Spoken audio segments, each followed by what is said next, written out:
Ce sont des gens que nous avons, ces trois jeunes gens, nous les avons arrêtés hier pendant que nos unités étaient en patrouille, hier très tard dans la soirée.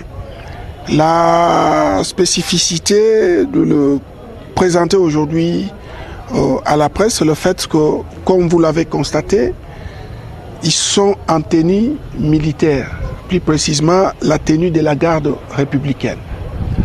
Et vous êtes sans oublier que ces derniers temps, ici chez nous, à Goma, tous les crimes qui se commettent, on a tendance, n'est-ce pas, à attribuer cela aux forces armées de la République démocratique du Congo et plus particulièrement à la garde républicaine. Et c'est ici le lieu de vous dire que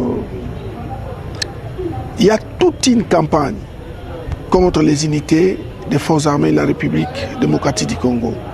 Laquelle campagne est bien préparée par l'ennemi de manière à créer une fissure entre les forces armées de la République démocratique du Congo et sa population.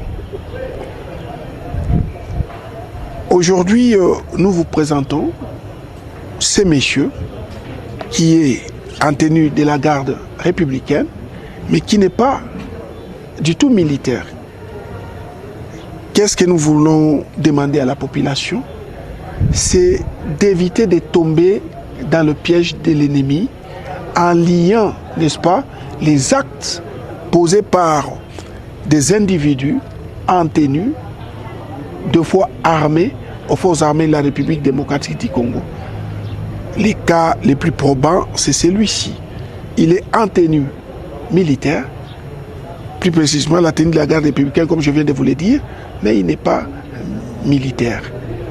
Et nous appelons aussi notre population à dénoncer, n'est-ce pas, ou à interpeller les forces de défense et de sécurité lorsque ils voient un militaire, n'est-ce pas, qui actuellement, pendant que nous sommes dans les opérations, habite la cité et fait du mal à la population. La population doit interpeller ses forces de défense et de sécurité et surtout, pour ne pas tomber dans les pieds de l'ennemi, ne pas lier les actes posés par de tels citoyens aux forces armées de la République démocratique du Congo. Déjà et armes, le fait qu'un civil détient et l'arme et tout ce qu'il convient d'appeler ici effet militaire, c'est déjà une très grande infraction. Ils ont créé des désordres là où on les avait arrêtés. C'est en essayant de fouiller qu'on s'est rendu finalement compte qu'il était même en tenue de la garde républicaine.